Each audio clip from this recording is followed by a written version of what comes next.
algo que me pasó y me dejó marcada un poco.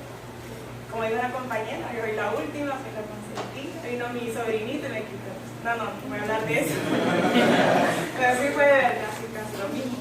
Pero voy a hablar acerca de cuando tenía 4 años. Mi papá era un hombre bebedor, fumador, mujeriego, de todo lo que hay. Los hondureños, ¿verdad? Trataba mal a mi mamá, a nosotros, a mis hermanos. Somos 6, yo soy la última. Y me acuerdo que una madrugada, mi papá siempre llegaba a la madrugada borracho, ¿verdad? Los viernes, los sábados, ¿verdad? Haciendo escándalo, todos los vecinos escuchaban. Y me acuerdo que esa noche llegó él y abrió la puerta, gritando, y mi mamá la volteó. En eso el relajo, mi hermano se levantó, mi hermano mayor, y fue a proteger a mi mamá. Y en eso mi papi, de lo que andaba drogado, me acuerdo que esa vez le habían dado con unos roqueros y le habían dado GPT, droga, ni se imaginan, ¿verdad? Los andaba loco. Y fue a golpear a mi mamá, mi hermano se levantó, la protegió, y en eso mi papá vino y empezó a ahorcar a mi hermano. Y lo estaba matando. Y en eso mi mamá no hallaba qué hacer y encontró un zapato y le dio en la cabeza. Y en eso mi papá reaccionó, ¿verdad? Y en eso, vaya, todos para afuera, dice. Me acuerdo que toda la mariquita íbamos para afuera. Y yo llorando, me acuerdo que vamos a pasar la noche acá. Y me empecé a llorar bastante. Y en eso él escuchó que yo estaba llorando y nos metió a todos. Y desde ese entonces, le agarré como un odio a mi papá, fuerte, porque ¿cómo era así pues con nosotros?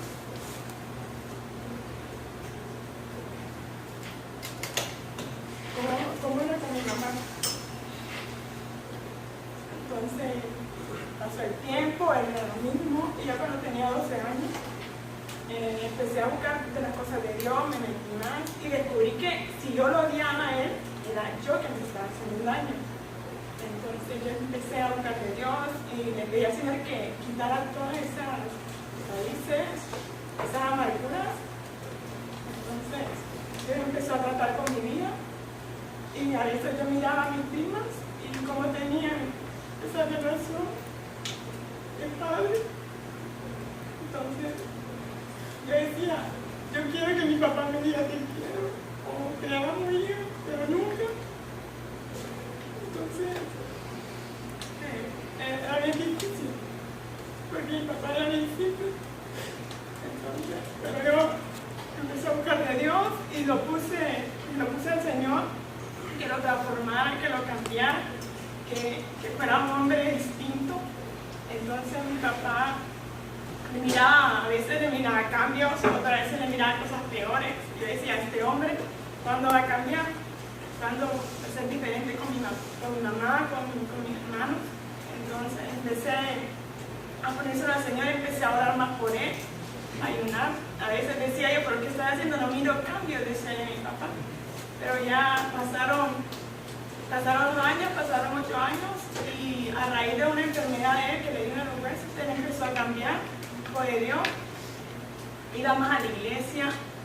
Mi papá dejó de beber, dejó de fumar, dejó de mujeriar. Tiene como 13 hijos, mi papá. Antes de mi mamá ya tenía como 4.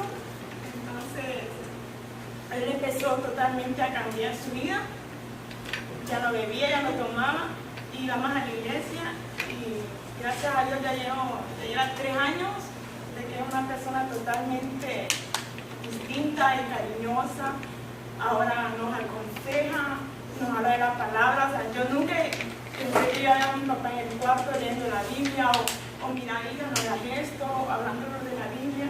Entonces puedo ver que cuando uno cree en el Señor y le pone sus peticiones y sus cosas, su familia, el Señor obra de una manera especial.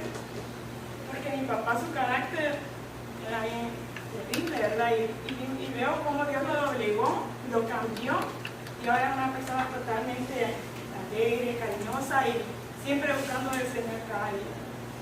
Gracias a él.